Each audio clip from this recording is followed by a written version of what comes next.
As-tu déjà ressenti l'espoir de partager un moment spécial avec la personne que tu aimes dès ton réveil?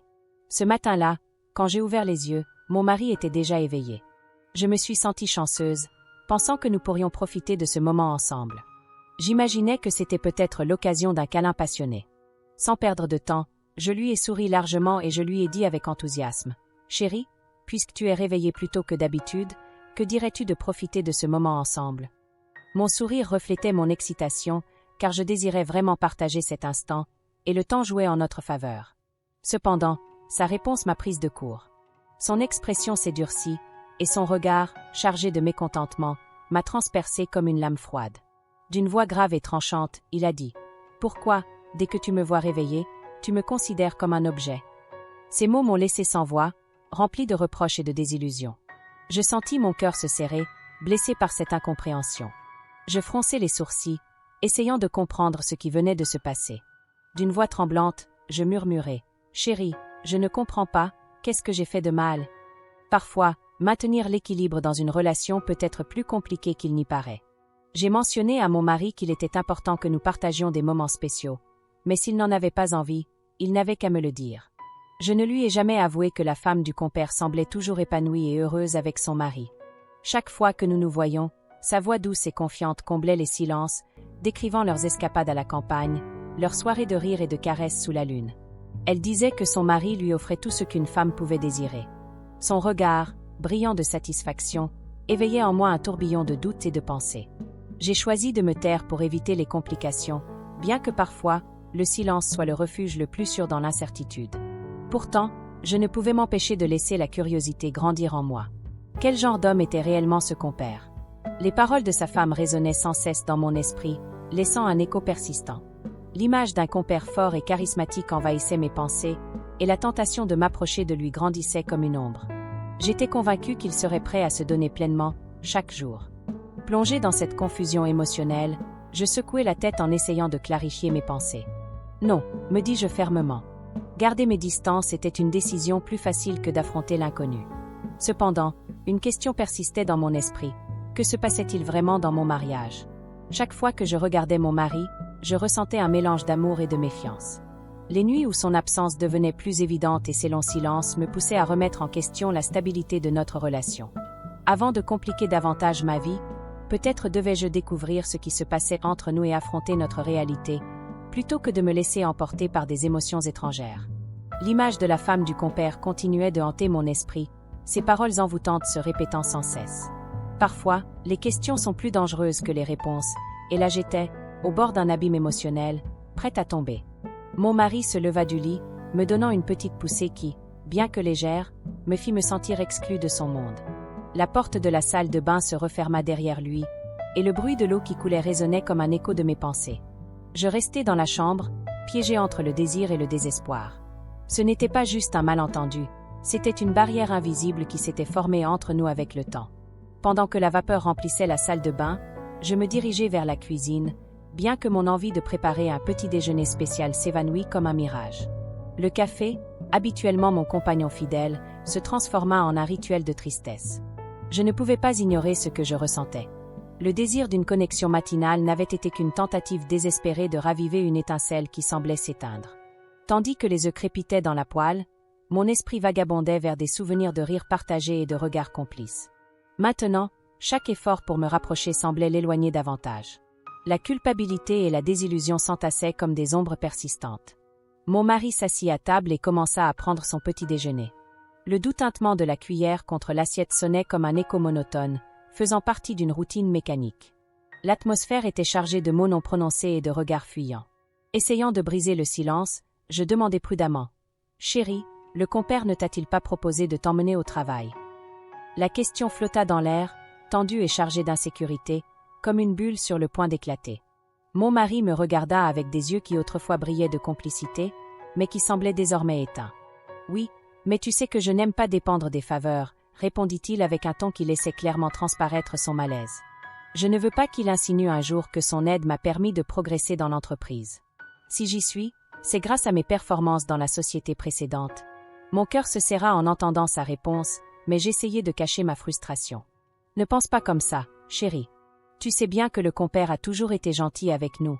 J'essayais de le raisonner, en mentionnant que travailler au même endroit que le compère pourrait nous aider à économiser sur les transports. Cependant, son expression se durcit. « Est-ce que tu t'es levé ce matin avec l'intention de me gâcher la journée ?» lâcha-t-il froidement, me laissant sans voix. Chaque fois que je tentais de me rapprocher, il semblait s'éloigner un peu plus. « Je veux juste t'aider, » répondis-je d'une voix douce, me sentant vulnérable. « C'est comme si tu ne me voyais plus comme ta partenaire. » Mes mots se heurtaient à un mur invisible qu'il avait lui-même érigé. Soudain, son regard changea. « Peut-être que je me suis trompé sur toi. Il semble que nous ne sommes pas faits l'un pour l'autre, » dit-il avec un ton glacial avant de partir, laissant derrière lui un silence dévastateur. Je restais paralysé, écoutant l'écho de ses paroles.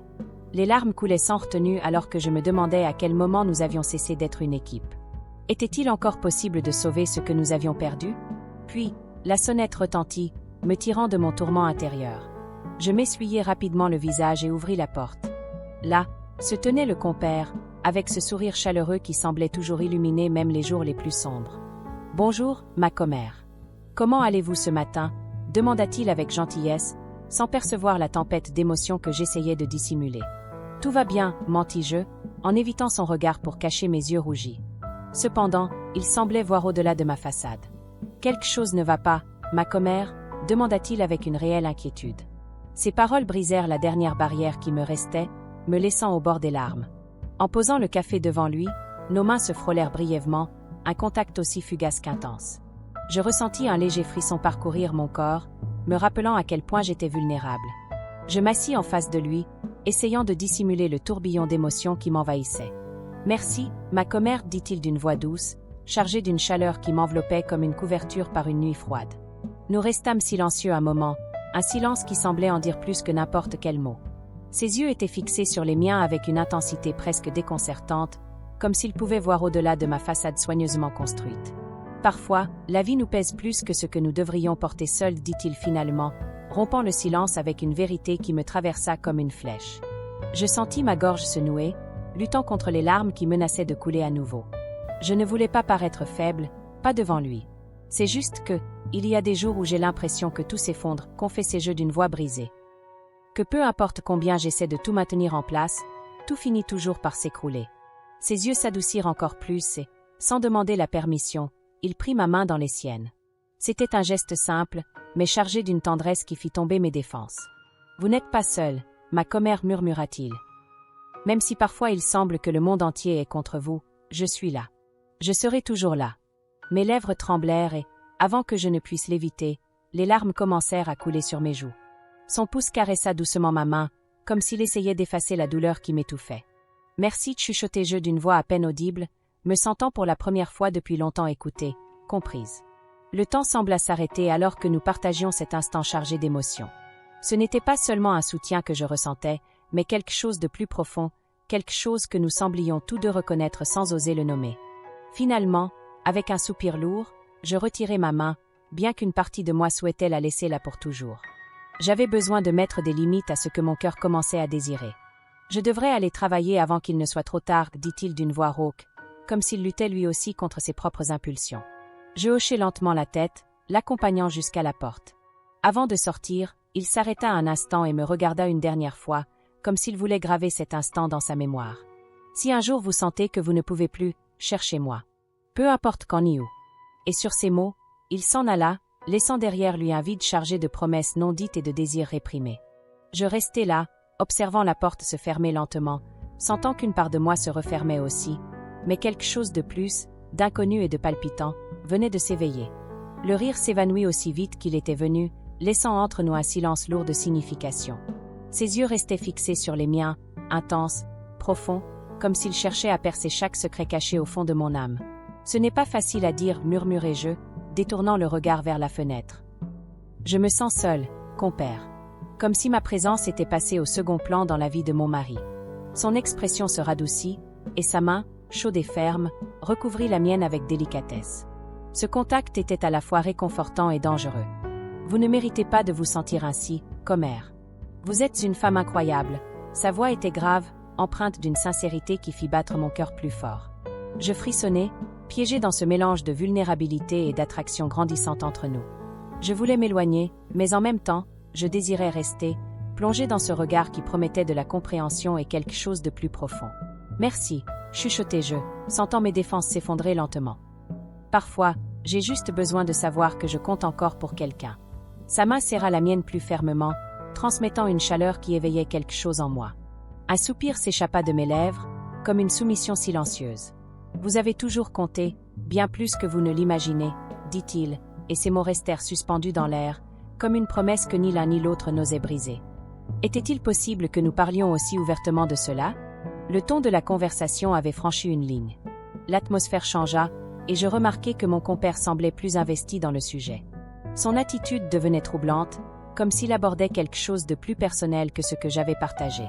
La connexion entre nous devenait plus intense, bien que je me sente vulnérable et exposée, il y avait quelque chose de fascinant dans la façon dont il s'intéressait à mes problèmes. Pendant ce temps, je m'imaginais mon mari, assis à une autre table, laissant son repas refroidir. L'image de lui, partageant un moment avec une autre femme, devenait de plus en plus vive dans mon esprit, me rendant nerveuse. Je le vis déglutir difficilement, un geste involontaire qui me fit penser qu'il ressentait peut-être plus que de la simple empathie. Son regard, auparavant neutre, s'obscurcit comme s'il partageait ma souffrance. « Comer, il y a une solution à tout cela, » dit-il enfin, se levant du canapé avec une détermination qui me surprit. Son attitude était désormais celle d'un guerrier prêt à se battre. « Une solution » répétai-je, encore incrédule.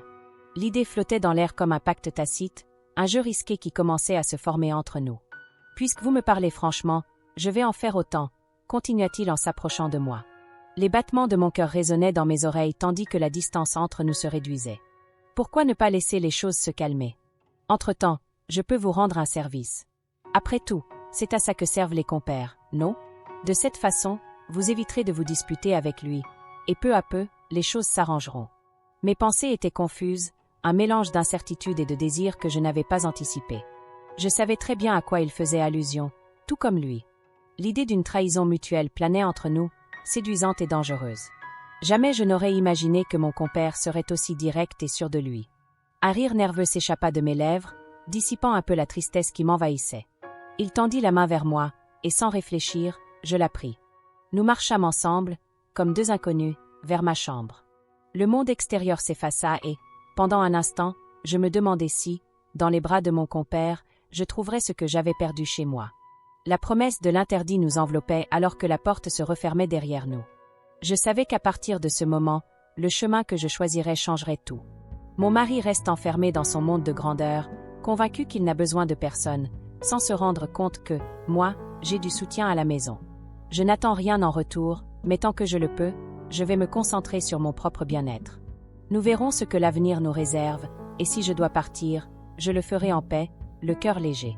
Merci de m'avoir écouté et d'avoir pris le temps de suivre mes histoires. Avant de partir, je t'invite à t'abonner à ma chaîne, à activer la cloche et à laisser un pouce bleu si tu as aimé. Avec affection, ton amie Valéria. À bientôt.